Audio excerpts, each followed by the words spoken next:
اعوذ باللہ من الشیطان اللعین الرجیم بسم اللہ الرحمن الرحیم الحمد للہ وکفا وسلام علی عبادہ الذین اصطفیٰ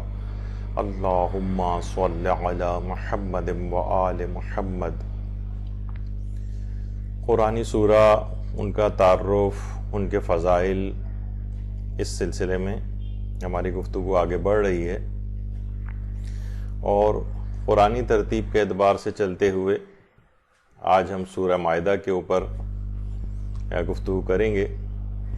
سورہ مائدہ دیکھیے 120 آیات پر مشتمل یہ ایک مدنی سورہ ہے، اور نزولی ترتیب کے اعتبار سے یہ 112ویں یا 113ویں نمبر پر آتا ہے، اور موجودہ قرآنی ترتیب جسے پیغمبر اسلام ختم مرتبت صلی اللہ علیہ وآلہ وسلم خود ترتیب دے کر گئے تھے، اس ترتیب کے اعتبار سے یہ 5ویں نمبر کا سورہ ہے۔ 6 اور 7ویں پارے میں یہ سورہ آتا ہے، اور یہ سورہ ان 7 طویل ترین سوروں میں شامل ہے جو قرآن میں سب سے بڑے سورے ہیں، سب سے زیادہ طویل سورے ہیں، اور اس سورے کے اندر 2842 کلمات ہیں اور 21207 حروف ہیں۔ اور یہاں پھر اس بات کو یاد دلایا جائے کہ قرآن میں ہر حرف کے اوپر نیکی ملتی ہے، تو اس لحاظ سے 12207 نیکیاں تو اس سورہ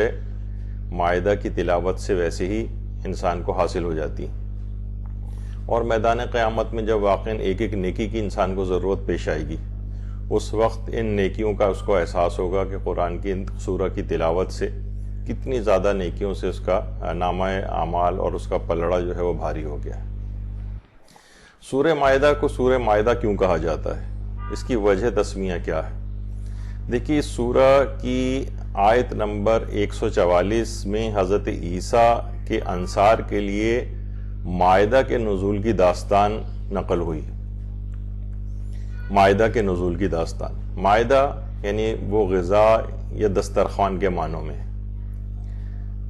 غذا یا دسترخوان کے معنی میں ہے۔ یہ لفظ جو مائدہ ہے یہ سورے میں 2 دفعہ آیا ہے۔ اچھا دیکھیے، یہ بات یاد رہے کہ قرآن کے بہت سے سوروں کی طرح سے اس سورے کا نام بھی جو ہے اس نام کا اس سورے کے موضوع سے کوئی تعلق نہیں ہے، اسے بس دوسرے سوروں سے ممتاز کرنے کے لیے ایک علامت کے طور پر ذکر کیا گیا ہے۔ یعنی ایسا نہیں ہے کہ پورے سورے کے اندر مائدہ کا تذکرہ ہو اور پورا سورہ اس واقعے کس سے بھرا ہوا ہو، ایسا نہیں۔ کوئی ایک ایسا دوسرے سوروں سے ممتاز کرنے کے لیے کوئی ایسا مخصوص نام اس میں سے تلاش کیا گیا ہے، اور یہ تو روایات میں سب چیزیں یہ نام دیے گئے ہیں، تو بہرحال اس کے موضوع سے کوئی تعلق نہیں۔ اچھا، جو مائدہ نازل جو ہوا تھا وہ کیا تھا؟ وہ دسترخوان کیا تھا؟ وہ غذا کیا تھی؟ کچھ تفاسیر میں ہے کہ یہ ایک مچھلی تھی جس میں ہر قسم کا ذائقہ اور مزہ پایا جاتا تھا۔ کچھ روایات میں یہ ہے کہ یہ جو کی چند روٹیاں تھیں جو نازل ہوئی تھیں، اور کچھ روایات میں ہے کہ جنت کا یہ پھل تھا، اور کچھ میں یہ ہے کہ گوشت اور روٹی وغیرہ اس سے مراد ہے۔ اچھا، سورہ مائدہ کے کئی اور نام بھی ہیں، یعنی صرف ایک نام نہیں ہے، کیونکہ جو چیز جس قدر بعظمت ہوتی ہے اسی قدر اس کے نام بھی ہوا کرتے ہیں۔ تو مائدہ کے علاوہ اس کا ایک اور سورہ مائدہ کے علاوہ اس کا ایک اور نام ہے جس کو کہا جاتا ہے عقود، کیونکہ اس کی بالکل پہلی آیت سے ہی ایفائے عہد اور چند عقود کا تذکرہ ہے، تو اس لحاظ سے اس کا ایک نام سورہ عقود بھی ہے، عقود اس کا ایک نام ہے، اور اسی طرح سے اس کا ایک نام المنقضہ بھی ہے۔ یعنی یہ اپنے قاری کو، کیونکہ یہ سورہ عذاب الہی سے بچاتا ہے، جو بھی اس کی تلاوت کرتا ہے وہ عذاب الہی سے مامون ہو جاتا ہے، اس وجہ سے اس کا نام المنقضہ بھی ہے۔ اس سورہ کا ایک نام سورۃ الاخیار بھی ہے، کیونکہ صالح مومنین اس سورہ کی کثرت سے تلاوت کرتے ہیں۔ ہمارے ہاں دیکھیے مسئلہ وہی ہے، جیسے کہ میں نے اس سے پہلے کی نشستوں میں بھی عرض کی ہے بات، کہ ہمارے ہاں جو چھوٹے چھوٹے بالکل سورہ ہیں ان کی کثرت سے تلاوت ہوتی ہے، لیکن بڑے سوروں کی طرف نہیں جاتی۔ لیکن اس طرح سے وہ بڑے سورے کے جو اپنے خواص، اپنے فضائل، ہیں ان سے انسان محروم ہو جاتا ہے۔ تو بہرحال نیک صالح مومنین کی صفت یہ ہے کہ وہ اس سورے کی کثرت سے تلاوت کرتے ہیں، اس وجہ سے اس سورے کا ایک نام سورۃ الاخیار بھی ہے۔ اس سورے کے نزول کا مقصد کیا ہے؟ تفسیر المیزان میں علامہ محمد حسین طباطبائی یہ بات ارشاد فرماتے ہیں کہ اس سورے کے نزول کا مقصد عہد و پیمان کی پاسداری، عہد و پیمان کی پاسداری۔ اچھا، اب اگر ہم اس کے فضائل دیکھیں سورہ مائدہ کے، تو جتنی بھی تفاسیر ہیں اور ہماری جو بحر الانوار ہے، شیخ صدوق کی ثواب الاعمال ہے، اس میں بھی یہ بات آئی ہے کہ اس کے فضائل میں چیز شمار ہوتی ہے کہ ہمارے پانچویں امام محمد باقر علیہ السلام کی جملہ ارشاد فرماتے ہیں کہ جو شخص بھی ہر جمعرات کو اس سورے کی تلاوت کرے گا وہ کبھی بھی لباس ظلم نہیں پہنے گا، لباس ظلم نہیں پہنے گا، اور وہ شرک سے بھی بری ہوگا، وہ شخص کبھی بھی شرک نہیں کرے گا۔ یعنی جو شخص ہر جمعرات کو سورہ مائدہ کی تلاوت کرے تو اس کا ایمان کسی ظلم کی وجہ سے کبھی شرک میں مبتلا نہیں ہوگا۔ تو اس لحاظ سے لیکن البتہ دماغ میں یہ ضرور رہے کہ شرک کی دو اقسام ہیں، ایک تو اعتقادی شرک ہے جس میں عام طور پر مومنین جو ہے وہ مبتلا نہیں ہوتے ہیں، لیکن ایک شرک عملی بھی ہوتا ہے، یعنی جو گناہ کی حد تک ہے، کیونکہ علماء کہتے ہیں وہ جو اعتقادی شرک ہے وہ تو اس قدر بڑی چیز ہے، جو کفر اور شرک جس سے لازم آتا ہے آدمی مشرک ہو جاتا ہے، دائرہ اسلام سے خارج ہو جاتا ہے، اس میں تو کوئی مومن مبتلا عام طور پر نہیں ہوتا ہے۔ لیکن یہ کہ جو شرک عملی ہیں، اس پہ جب شرک کی ہماری ایک دفعہ گفتگو ہوئی تھی تو اس میں ہم نے تفصیل سے شرک کی ان اقسام کا ذکر کیا تھا کہ جس میں جو عملی طور پر عمومی زندگی میں یعنی جو کہ گناہ والی چیز ہوتی ہے، لیکن یہ کہ وہ اعتقادی شرک نہیں ہے، اس سے انسان کافر نہیں ہوتا ہے، لیکن مومن کی شان سے بعید ہے کہ ان چیزوں کے اندر بھی مبتلا ہو۔ تو ان کی تفصیل آئی تھی، وہ اپنی جگہ پر ہے۔ تو بہرحال وہ کسی بھی قسم کی اس روایت میں یہی ہے کہ اس کا ایمان کسی ظلم کی وجہ سے وہ کبھی شرک میں مبتلا نہیں ہوگا۔ تو اس میں کیونکہ ایک عمومی بات کی گئی ہے تو اس کا مطلب ہے ہر قسم کے شرک سے وہ اس کا ایمان محفوظ اور مامون ہو جائے گا۔ اچھا، اب اگلی فضیلت اس کی یہ ہے، ہاں پہلے اس میں ایک اور چیز بات بیان کر دی جائے، بات آ گئی کہ ہمارے پیغمبر اسلام ختمی مرتبہ صلی اللہ علیہ وآلہ وسلم یہ بات ارشاد فرماتے ہیں کہ بے شک مجھے تمہارے بارے میں سب سے زیادہ خوف شرک اصغر کا ہے۔ پوچھا گیا یا رسول اللہ شرک اصغر سے کیا مراد ہے؟ تو آپ نے فرمایا ریاکاری اور دکھاوا، یہ شرک اصغر ہے۔ تو اس طرح کی چیزوں کے اندر تو انسان مبتلا ہو سکتا ہے، ظاہر ریاکاری میں مبتلا ہو سکتا ہے، دکھاوے میں مبتلا ہو سکتا ہے، اور روایات میں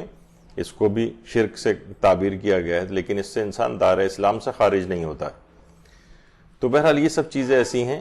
اور عام طور پر لوگ اس کی طرف اس کو لے جاتے ہیں۔ جب یہ آیت اللہ شہید مرتضیٰ مطہری نے اس بات کو اپنی کتاب کے اندر بیان کیا ہے کہ توحیدی تفکر کا لازمہ یہ ہے کہ انسان اسباب اور وسائل سے استفادہ کرتے ہوئے ان کے مبدا اور منشا پر یقین رکھے، کہ یہ یقین ہو اس کو کہ یہ سب چیزیں تاثیر میں اپنے پروردگار سے وابستہ ہیں۔ فرماتے ہیں یہ وہی توحید ہے، اور انسانوں سے مدد لینا شرک کے زمرے میں نہیں آتا، کیونکہ ہمارا عقیدہ نہیں ہے کہ یہ اشیاء اور انسان فائدہ پہنچانے یا فائدہ دینے میں مستقل اور خود مختار ہیں، یعنی اللہ سے ہٹ کر یہ لوگ یہ چیزیں مدد کرتی ہیں۔ تو بہرحال یہ کسی شخص سے کوئی مدد لینا، وہ فرماتے ہیں یہ اس شخص یا اس چیز کی پرستش اور بندگی میں شمار نہیں ہوتا۔ تو بہرحال لوگ عام طور پر آج کل اس قسم کے افراد بھی آ گئے ہیں جو صاحبان ایمان کو اس شرک کے بھوت سے ڈراتے رہتے ہیں ہر وقت، جبکہ مومنین اس میں مبتلا نہیں ہوتے۔ وہ وسیلے کے طور پر جو ہے ان ائمہ اطہار سے توسل کرتے ہیں، اور کبھی براہ راست بھی مانگتے ہیں، تب بھی اس کا بھی چاہے الفاظ ان کے کسی اور طرح کے ہوں اور براہ راست مانگ رہے ہوں، تب بھی ان کے دماغ میں یہی تصور ہوتا ہے کہ یہ خدا کی عطا کردہ دی گئی طاقت سے دے سکتے ہیں، خدا سے الگ سے ہٹ کر نہیں۔ تو بہرحال جو ہم سورہ کی بات کر رہے تھے،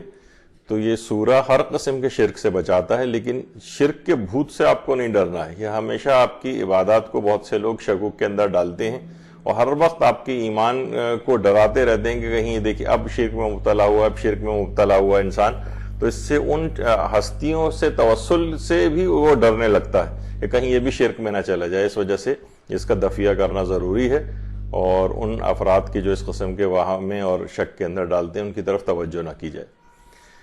اس کے بعد اگلا جو اس کا فائدہ ہے وہ یہ ہے کہ گناہوں کی عظیم ترین بخشش کروانے والا یہ سورہ ہے۔ جتنی بھی ہماری اور اس طرح کی کتابیں ہیں، جیسے تفسیر مجموع البیان ہے، تفسیر نور الثقلین ہے، یا علامہ کفمی کی کتاب مصباح ہے، اس میں یہ جملہ ارشاد فرمایا ہے، پیغمبر اسلام ختم مرتبہ صلی اللہ علیہ وآلہ وسلم کی ایک روایت ہے کہ جو شخص بھی سورہ مائدہ کی تلاوت کرے گا اس کو 10 نیکیاں ملیں گی، 10 گناہ اس کے محو ہوں گے، اور ہر سانس لینے والے یہودی اور عیسائی کی تعداد کے 10 گنا برابر ثواب اس کو دیا جائے گا۔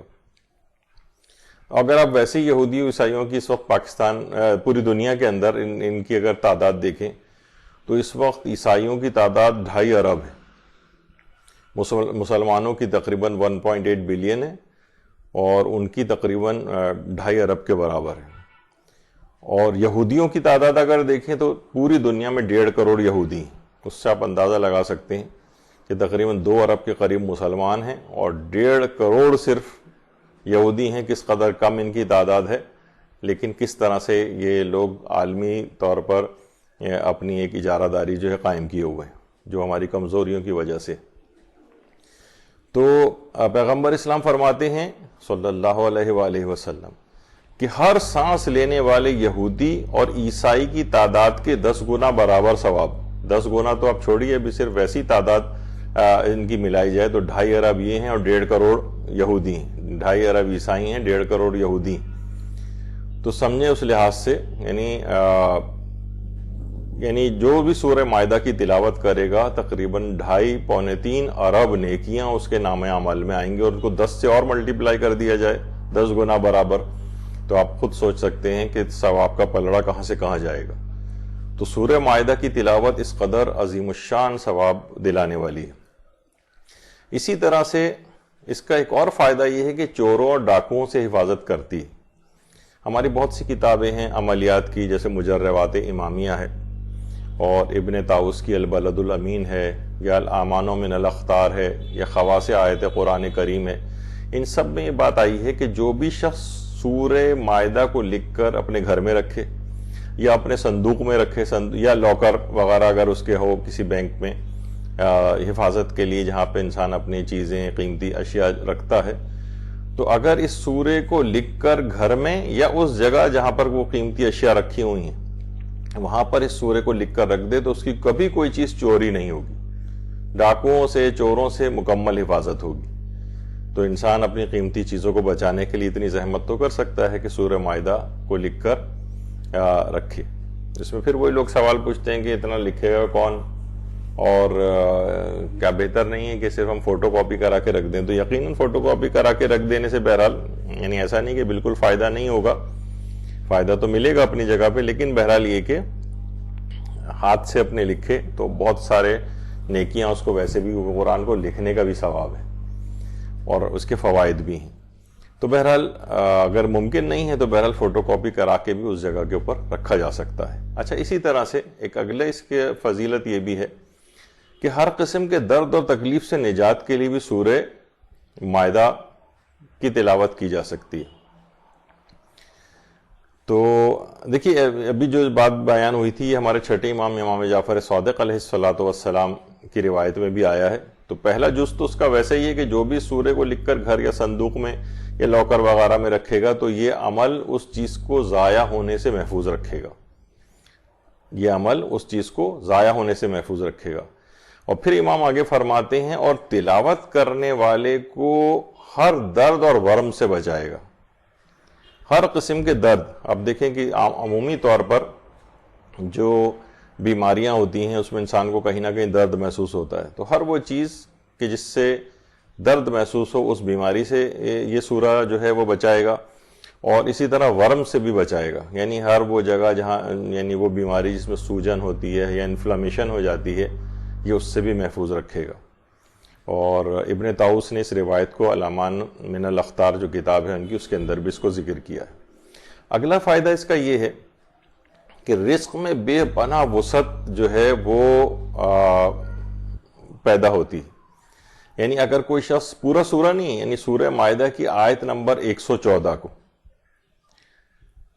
سورہ مائدہ کی آیت نمبر 114 اس کی اگر کثرت سے تلاوت کرے تو ہر طرح کے رزق کو کھینچ کر لانے والی ہے، ہر طرح کے رزق کو. اچھا اس میں تو دیکھیے توفیقات کا رزق بھی، ہم صرف رزق کو یہ سمجھتے ہیں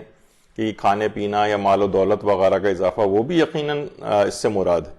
لیکن توفیقات الہی کا رزق، پروردگار کی اطاعت کا رزق، انسان کی عبادت زیادہ بڑھ جائے یہ بھی رزق میں شمار ہوتا ہے. تو رزق کا مفہوم بہت وسیع ہے. یعنی جب کبھی آتا ہے کہ رزق انسان کا وسیع ہو جاتا ہے تو ہر قسم کا رزق وسیع ہوتا ہے، سوائے اس کے کسی جگہ فقط مال کا تذکرہ آ رہا ہو. تو مال تو اپنی جگہ پر بڑھتا ہی ہے، لیکن توفیقات کے خزانے جب تک دیکھیے توفیقات نہ ملے انسان اطاعت الہی میں آگے نہیں بڑھ سکتا، انسان عبادت میں آگے نہیں بڑھ سکتا، مال بھی اس کا بڑھتا ہے. تو اس سورے کی آیت نمبر 114 آیت نمبر 114 جس میں حضرت عیسیٰ ابن مریم نے کہا کہ خدایا پروردگارہ ہمارے اوپر آسمان سے دسترخوان نازل کر دے کہ ہمارے اول و آخر کے لیے عید ہو جائے اور تیری قدرت کی نشانی بن جائے، اور ہمیں رزق دے کہ تو بہترین رزق دینے والا ہے. تو رزق میں بے پناہ وسعت کے لیے اس کی آیت نمبر 114 کی تلاوت. اور بہت سے مومنین نے اس بات کا تجربہ کیا ہے کہ جو شخص بھی اس سورے کی آیت نمبر 114 کی تلاوت کرے اور اس تلاوت کو کرنے کے بعد وہ جو بھی دعا مانگے وہ دعا اس کی فوراً قبول ہو جاتی. یعنی اس سورے کی آیت نمبر 114 کی تلاوت کے بعد جو بھی دعا مانگے گا وہ قبول ہو جائے گی. یہاں پر بھی حضرت عیسیٰ کی دعا ہے اور وسعت رزق کے حوالے سے دعا ہے. خاص طور پر لوگوں کی تنگی رزق کی جو پرابلم ہے وہ بھی اس سے سالو ہو جاتی ہے. اچھا اب اگلا اس کا فائدہ یہ ہے عورتوں کی ناموس کی حفاظت کے لیے. اچھا یہ عورتوں کے لیے بھی ہے اور مردوں کی کیونکہ ہم عام طور پر سوچتے ہیں کہ شاید ناموس فقط عورتوں سے تعلق رکھتا نہیں، مردوں کی ناموس، عورتوں اور مردوں دونوں کی ناموس کے حوالے سے یہ بات آئی. دیکھیے انتہائی برا ترین ماحول ہے، ہر گھرانہ اس اعتبار سے دینی تربیت نہیں دے پاتا ہے کہ جس قدر دینی تربیت جس سے انسان اس قدر مضبوط ہو جائے کہ وہ اس طرح کے معاشرے کی چیزوں سے متاثر نہ ہوں وہ نوجوان وغیرہ. اسکول ہیں، کالجز ہیں، یونیورسٹیز ہیں،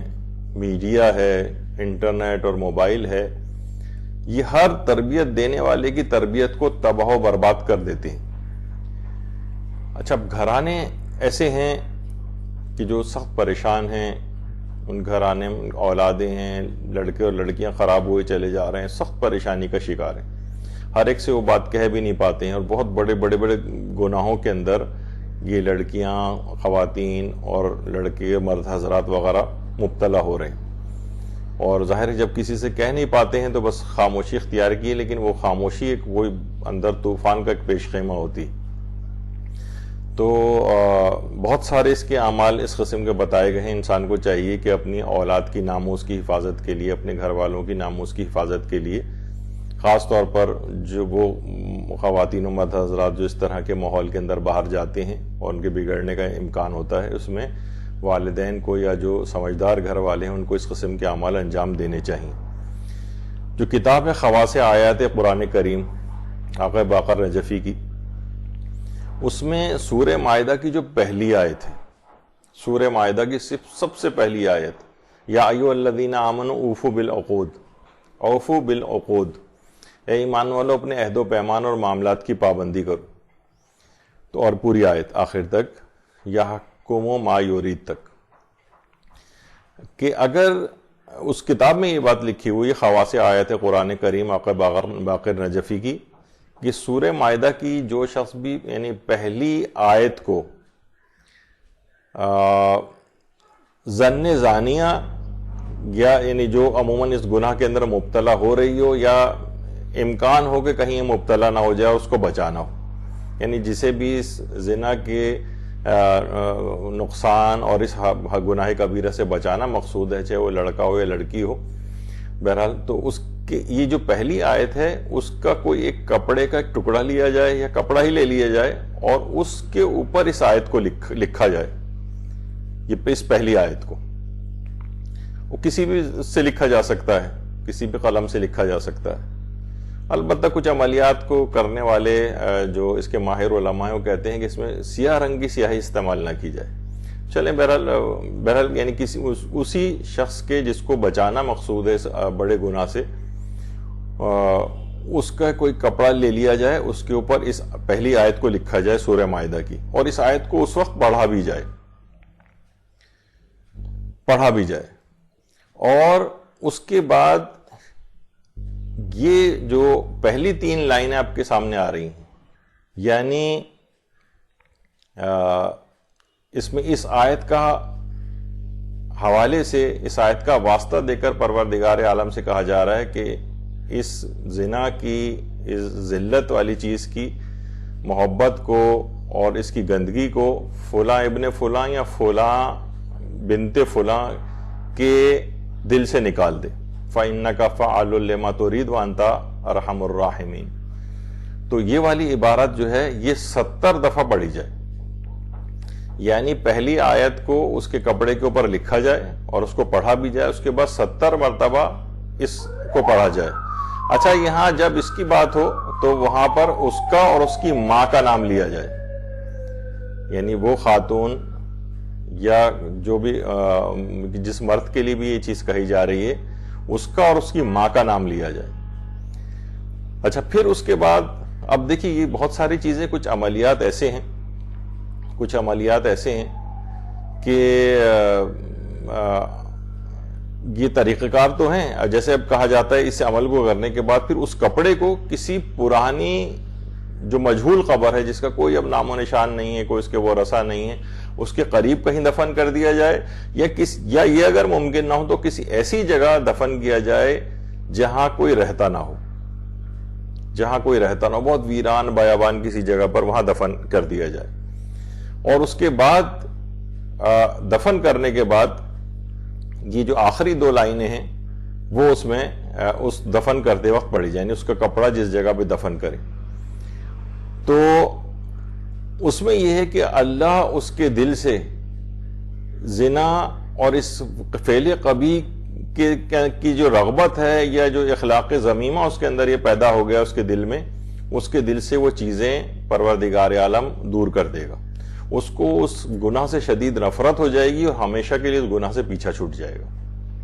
یہ بہت اہم ایک عمل ہے جو کہ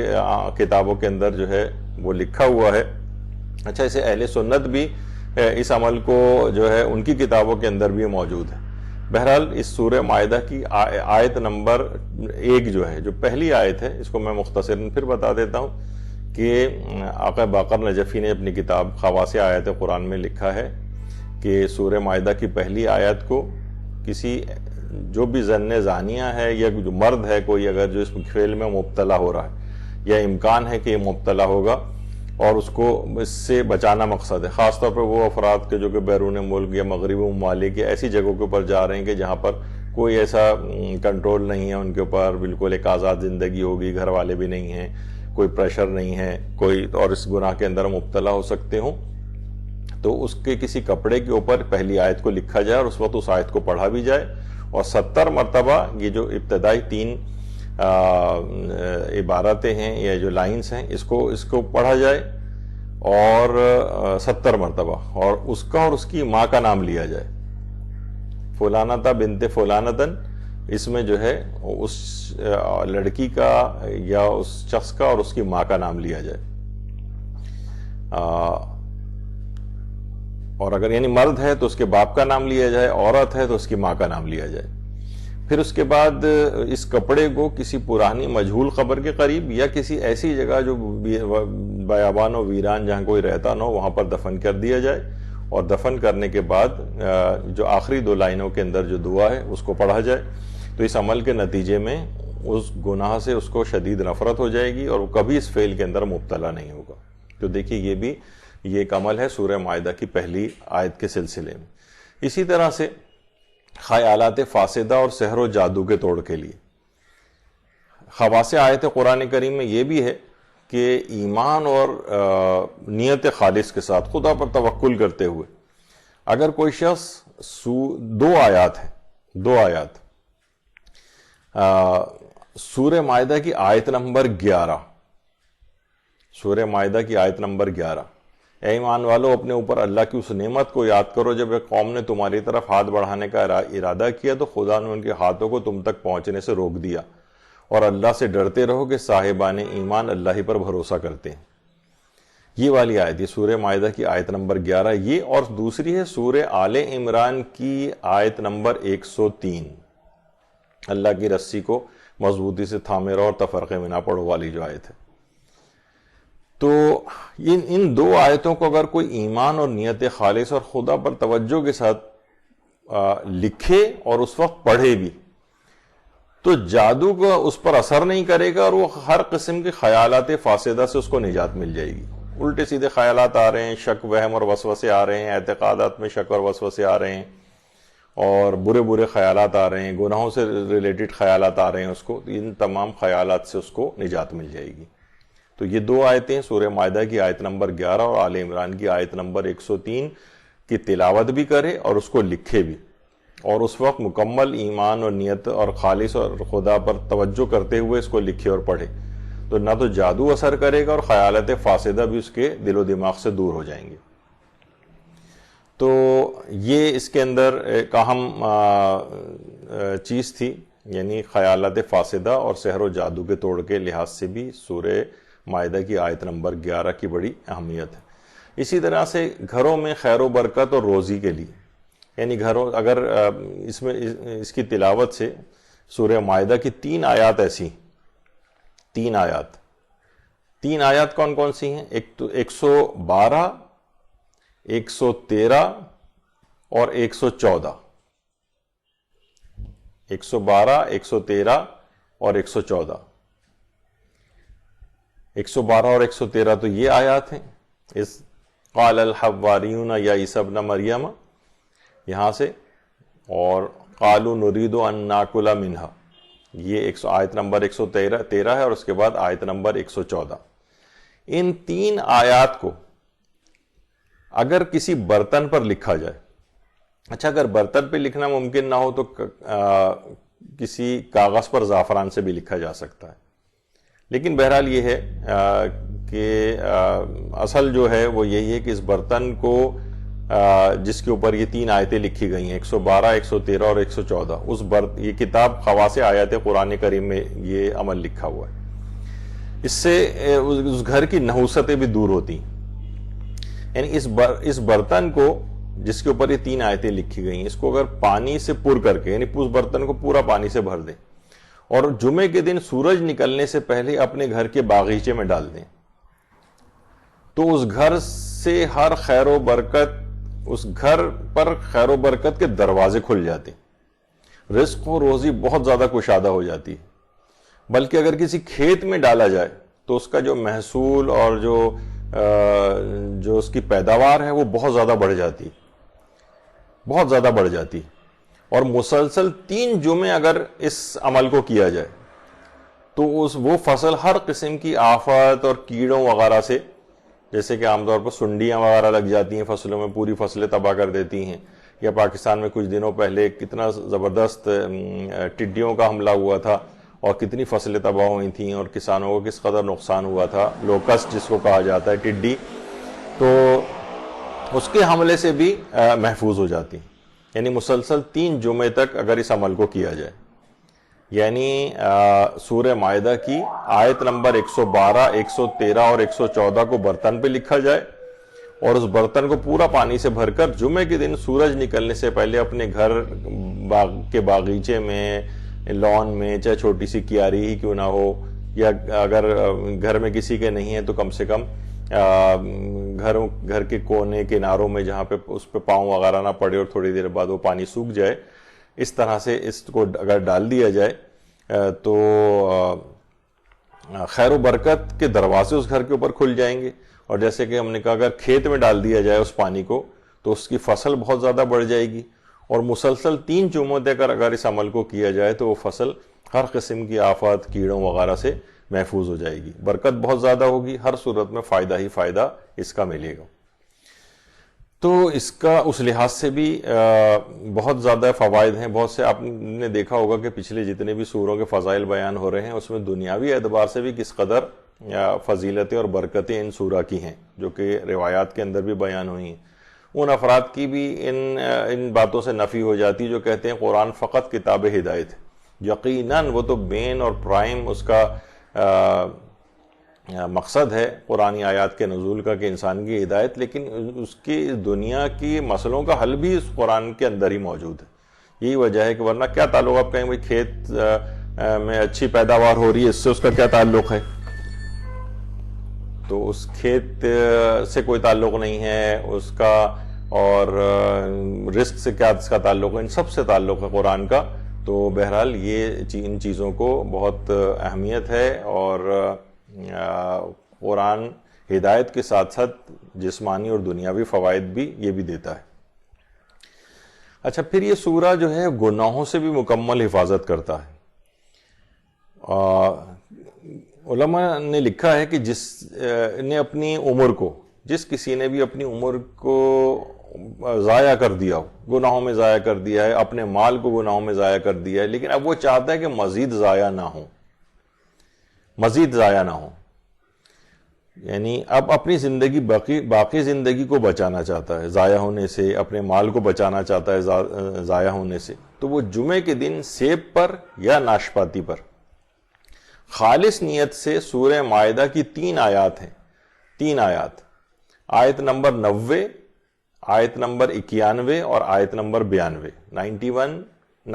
91 اور 92، خالص نیت کے ساتھ جمعے کے دن سیب پر یا ناشپاتی پر خالص نیت سے سورہ مائدہ کی ان 3 آیات کو پڑھے بھی، اور ممکن ہو تو اس چیز کے اوپر لکھ بھی دے، زعفران سے لکھے۔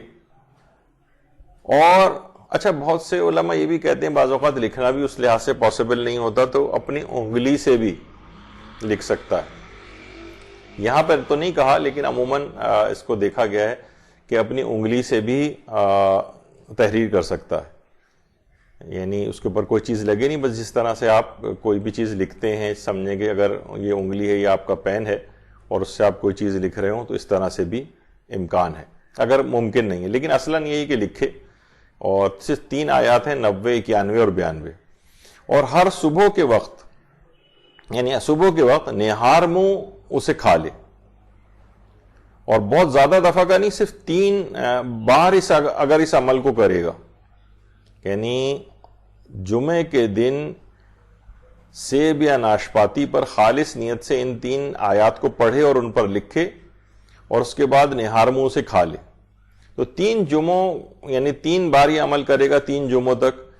تو وہ جتنی بھی اس کے اندر صفات بد ہیں اور رذائل اخلاقی ہیں وہ اس سے دور ہو جائیں گے۔ تو یہ بہت اہم ہیں یہ 3 آیتیں، 90، 91 اور 92۔ تو یہ انسان کو اندر سے جو اخلاقی رذائل ہیں یہ دور کرنے والی یہ 3 آیات ہیں سورہ مائدہ کی، 90، 91 اور 92۔ اور سیب اور ناشپاتی پر خلوص نیت سے پڑھنا بھی ہے، اور اس پر لکھ کر پھر اس کو کھا لے۔ خواص آیات قرآن کریم میں باقر نجفی نے اس کو لکھا ہے۔ اچھا، پھر ایک اور ہماری بڑی ایک اچھی کتاب ہے درمان با قرآن محمد رضا کریمی کی۔ اس میں یہ ہے کہ اگر بہت اہم امور میں کامیابی کے لیے، بہت اہم امور ہوں،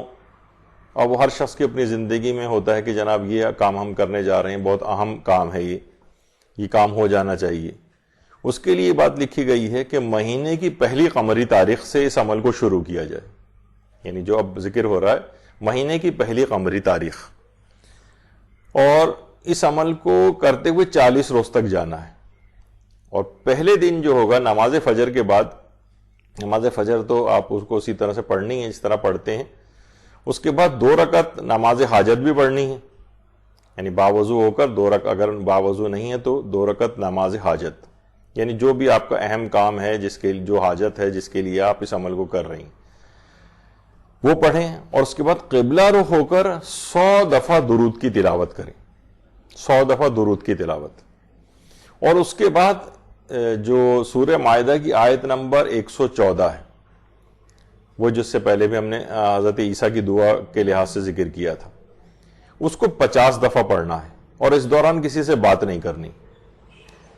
یہ عمل اہم امور میں کامیابی کے لیے بہت مجرب ہے.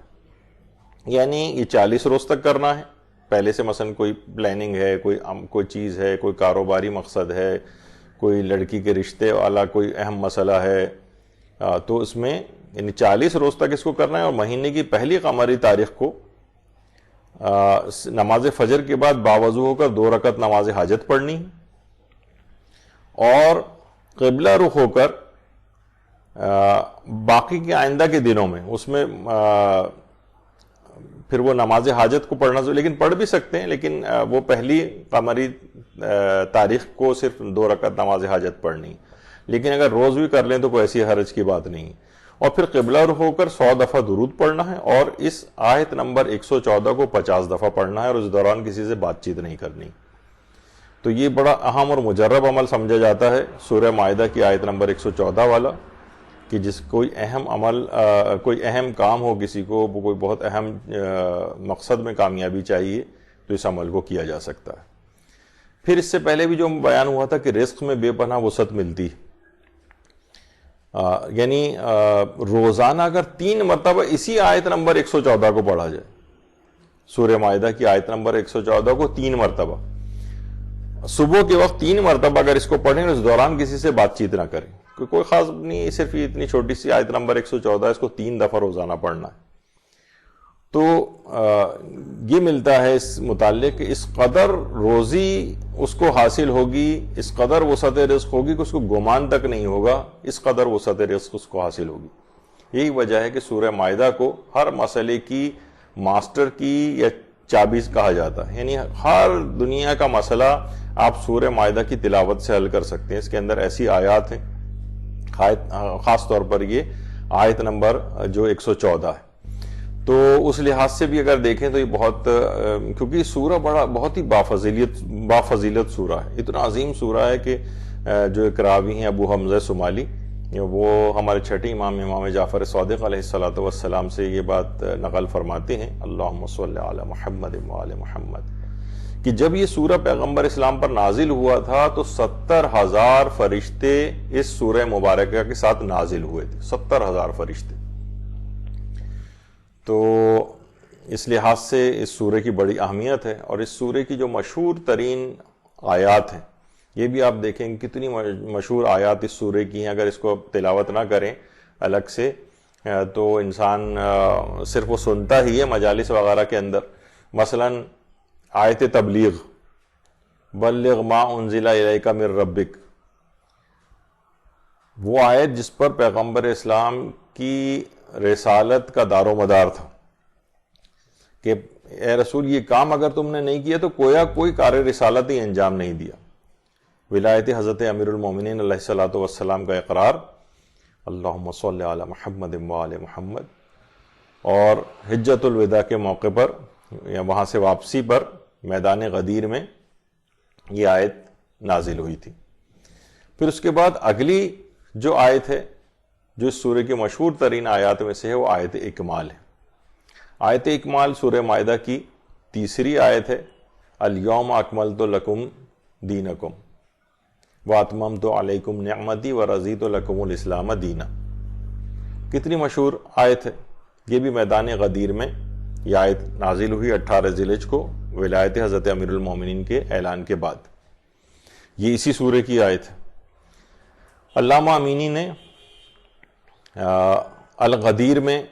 اس بات کو لکھا ہے کہ یہ آیت جو ہے الیوم اکملت لکم دینکم، یہ 18 ذی الحجہ کو ولایت علی کے اعلان کے بعد ہی نازل ہوئی. اور علامہ میر حامد حسین لکھنوی، ان کی جو کتاب ہے ابقات الانوار، یہ بہت معرکۃ الآراء کتاب ہے، اور یہ علامہ میر حامد حسین لکھنوی ہیں اور یہ ان کی قبر مبارک ہے. اس میں بھی انہوں نے یہ بات لکھی ہوئی. تو یہ بھی اسی سورہ کے اندر ہے آیت اکمال. اور تیسری ہے آیت ولایت، جو کہ سورہ مائدہ کی آیت نمبر 55 ہے. انما ولیکم اللہ والی آیت، کہ اللہ ولی ہے، تمہارا رسول ولی ہے، اور وہ صاحبان ایمان ولی ہیں جو کہ نماز قائم کرتے ہیں اور حالت رکوع میں زکوٰۃ دیتے ہیں۔ مولا امیر المومنین علیہ الصلوۃ والسلام کی فضیلت کے لیے یہ آیت نازل ہوئی ہے، اور اسی آیت سے علماء مولا کی ولایت اور امامت پر بھی استدلال کرتے ہیں۔ حالت رکوع میں زکوٰۃ دینے والی یہ آیت وہ بھی اسی سورہ میں ہے۔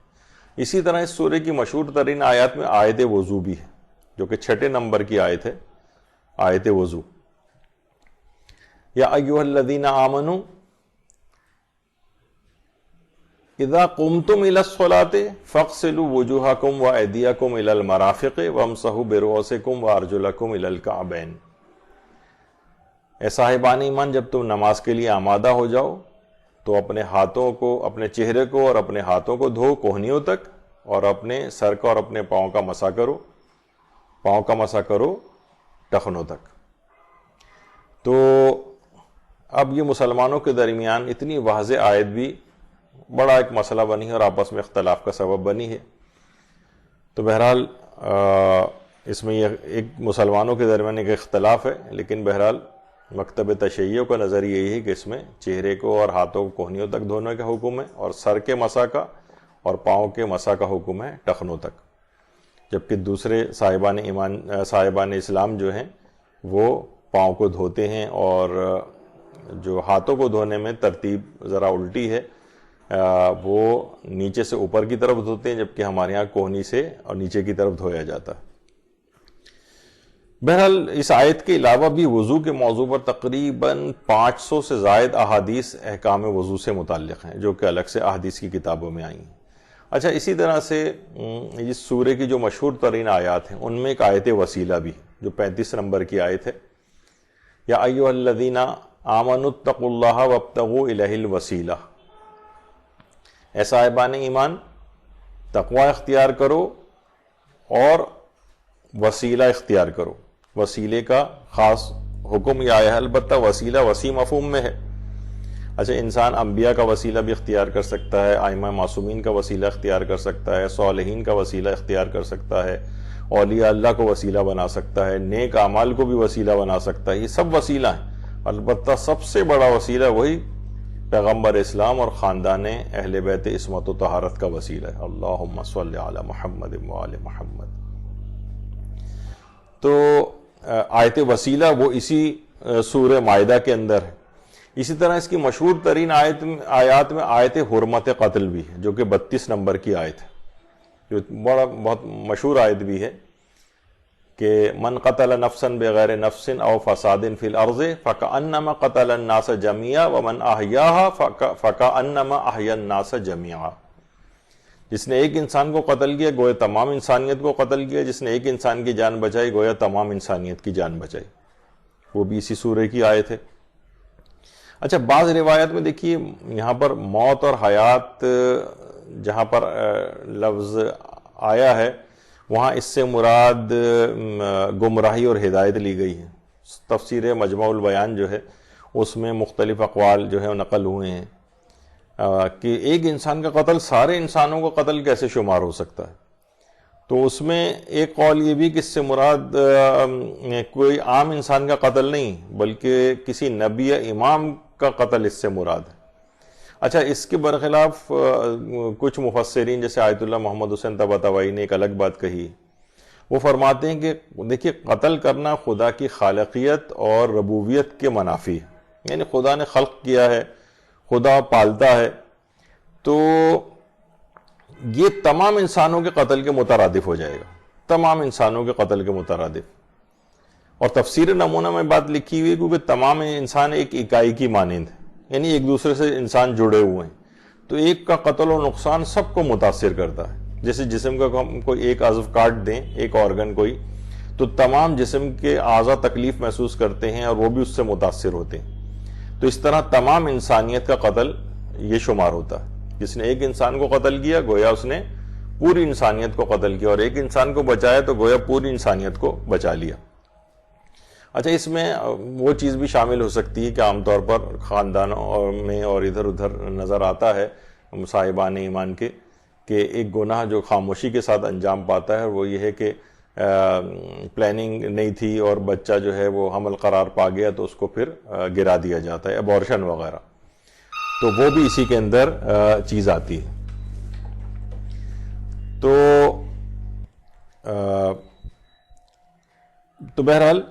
تمام انسانیت کا قتل اس لحاظ سے شمار ہوتا ہے، تو بڑی مشہور آیات میں سے۔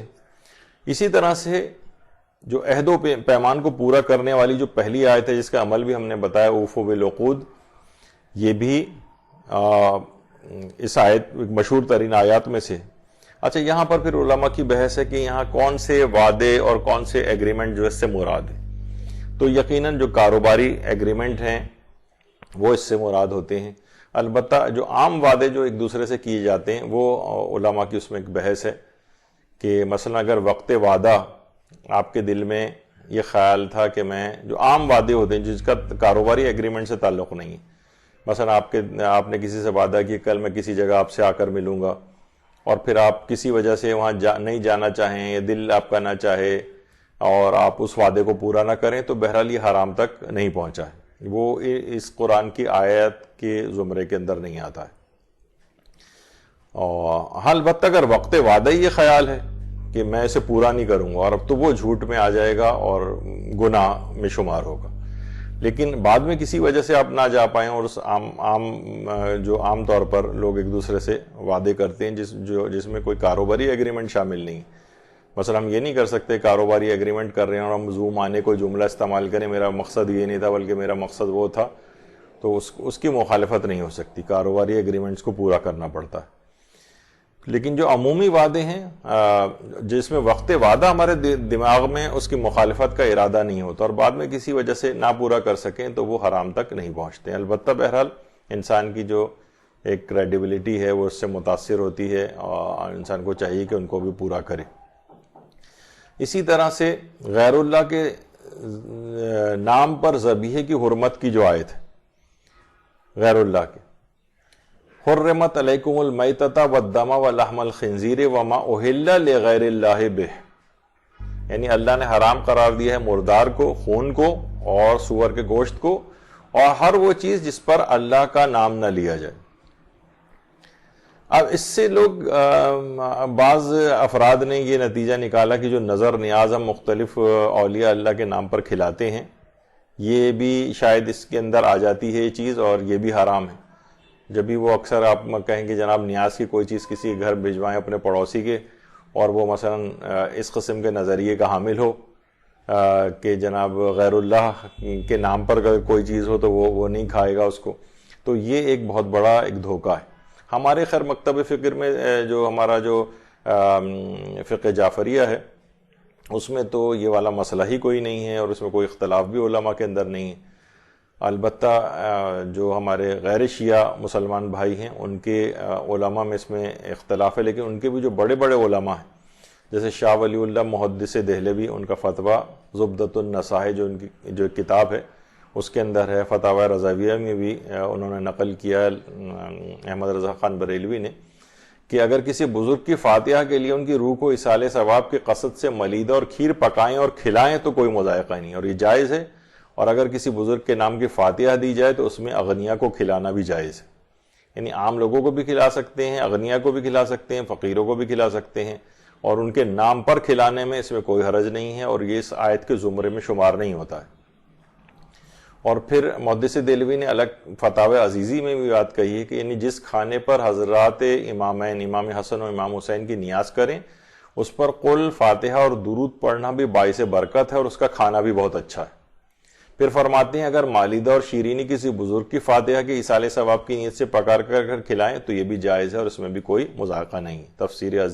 عزیزی میں جلد اول اور صفحہ 39 کے اوپر ان کا یہ نظریہ اور فتویٰ موجود ہے۔ اچھا، اس میں بھی یہ جو ابھی سورہ بقرہ کی بھی آیت ہے، کئی جگہوں پہ اس طرح سے آیا ہے قرآن میں کہ انما حرم علیکم المیتۃ والدم ولحم الخنزیر وما اہل بہ لغیر اللہ، یعنی ہم نے تم پر حرام کیا مردار خون اور سور کا گوشت اور جس پر اللہ کے سوا کسی اور کا نام پکارا گیا ہو۔ اب اس میں وما ما اہل بہ لغیر اللہ سے کیا مراد ہے؟ اس میں تفسیر جلالین، تفسیر بیضاوی، تفسیر روح البیان، ترجمان القرآن شاہ ولی اللہ محدث دہلوی وغیرہ میں ہے کہ ما اہل بہ لغیر اللہ سے مراد یہ ہے کہ وہ جانور جو بتوں کے نام پر ذبح کیا گیا ہو.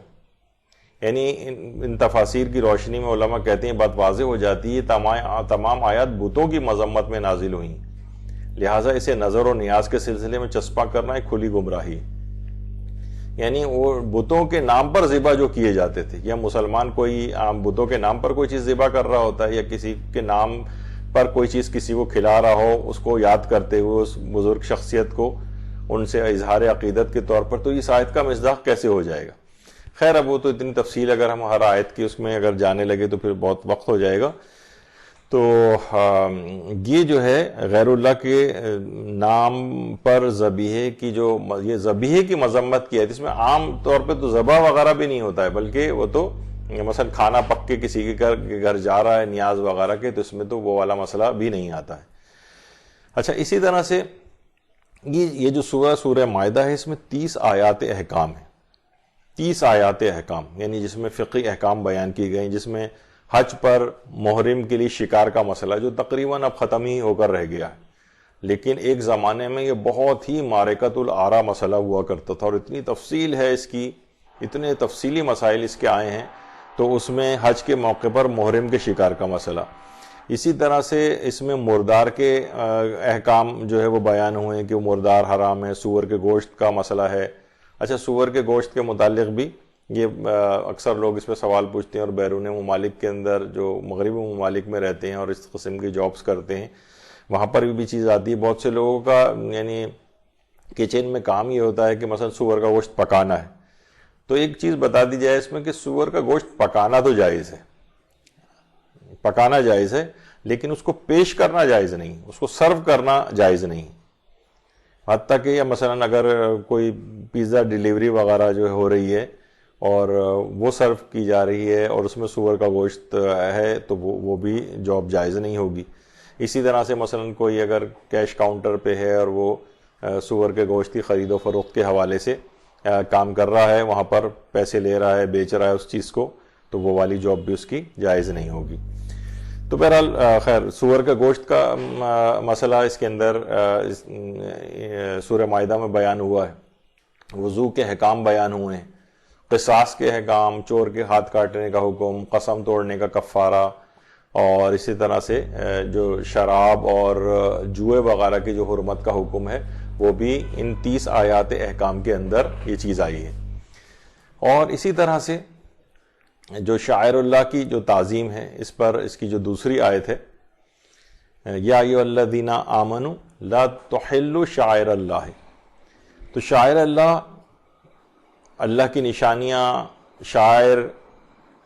حسینیہ، اس پر کئی جو درس ہیں مدرسے میں اس موضوع پر ہو چکے ہیں کہ شاعر اللہ کسے کہا جاتا ہے، شاعر حسینیہ میں کون کون سی چیزیں شامل ہیں، کون سی چیز کب شاعر حسینیہ بنتی ہے نہیں بنتی ہے، اس پہ مکمل دروس یہاں پر ہو چکے ہیں. تو بہرحال شاعر اللہ کی تعظیم یہ اس سورے کے اندر آیا ہے. اسی طرح سے یہود و نصارہ کی دوستی کی مذمت کے اوپر جو آیت نمبر 51 ہے کہ اے ایمان والو یہودیوں اور عیسائیوں کو اپنا دوست اور سرپرست نہ بناؤ، یہ خود آپس میں ایک دوسرے کے دوست ہیں، تم میں سے کوئی اگر انہیں دوست بنائے گا تو انہی میں سے شمار ہو جائے گا، بے شک اللہ ظالم قوم کی ہدایت نہیں کرتا ہے. آج کل ہم دیکھتے ہیں اس کی اہمیت، اس آیت کی اہمیت اور زیادہ بڑھ گئی ہے، خاص طور پر اسرائیل کو تسلیم کرنے کے حوالے سے. یعنی مسلمان ممالک کی اکثریت جو ہے صرف تسلیم ہی نہیں بلکہ گویا لگ رہا ہے کہ سجدہ ریز ہو گئے ہیں اسرائیل کے سامنے، جس قدر ذلت کا شکار ان کو آج کل کیا جا رہا ہے. بہرحال خدا کا شکر ہے کہ پاکستان بھی ان اسلامی ممالک میں سے چند ایک اسلامی ممالک میں سے جو اب تک مسلسل اسرائیل کو تسلیم کرنے سے انکار کیے ہوئے ہیں. پروردگار ان کو ثابت قدم رکھے. تو بہرحال یہ جو یہودیوں اور یہود و نصارہ کی دوستی کی مذمت کی جو آیت ہے، دوستی مذمت یا ان کو اولیاء اور سرپرست بنانے کے حوالے سے، وہ بھی سورہ مائدہ میں. اچھا سورہ مائدہ میں تاریخی واقعات بہت سارے بیان ہوئے ہیں، مثلاً حابیل و قابیل کی داستان ہے وہ بھی سورہ میں بیان ہوئی ہے. اسی طرح سے حضرت عیسیٰ کی رسالت اور ان کے معجزات کا بیان ہوا ہے، اور اسی طرح سے مائدہ کے نزول کی داستان اور واقعہ جو ہے وہ بھی اسی کے اندر بیان ہوا ہے۔ تو بہرحال تفصیلی اور بڑا طویل سورہ ہے، اس کے بہت سارے پیغامات بھی ہیں۔ اس کو کوشش کرنی چاہیے کہ انسان تفسیر کے ساتھ اس کو ساتھ ملا کر پڑھے۔ مثلا تفسیر نمونہ کی اگر آپ جلدیں لے لیں، یا کوئی اور ایسی جو ہے وہ لے لیں تفسیر جو آپ کے ذوق کے مطابق ہو، یعنی مختصر ہو۔ اگر کوئی پڑھنا چاہے تفصیل کے پڑھنی ہے اگر، تو تفسیر نمونہ وغیرہ لے لیں، اور اس کے ایک ایک آیت کو پڑھتے ہوئے، اس کے ترجمے کو پڑھتے ہوئے، اس کے پیغامات میں غور و فکر کرتے ہوئے اگر اس کو پڑھیں تو اور زیادہ فوائد آپ کو حاصل ہوں گے۔ تو اس کے فضائل بھی ہم نے بیان کیے، اس کا ایک عمومی تعارف، اس کے اندر اہم ترین جو آیات، جو مشہور ترین آیات ہیں، ویسے تو ہر آیت ہی اہم ہوتی ہے، لیکن جو مشہور ترین آیات ہیں وہ بھی ہم نے ان کا بھی ذکر کر دیا۔ اس سورے کے اندر پائے جانے والے بہت سے واقعات کا بھی تذکرہ کیا۔ تو یہ ایک لحاظ سے اس سورہ مائدہ کا ایک تعارف اور اس کے حیرت انگیز فضائل و برکات، اور اس کے اندر اہم ترین مشہور ترین جو آیات ہیں وہ ان کے بارے میں گفتگو ذکر ہوئی ہے۔ انشاءاللہ اگلی نشست میں اس کے بعد والا جو سورہ ہے اس کے اسی طرح سے تعارف اور ان کے فضائل و برکات وغیرہ کا تذکرہ ہوگا۔ وصلی اللہ علی محمد وآلہ الطیبین الطاہرین۔ اللہم صل علی محمد وآل محمد وعجل فرجہ۔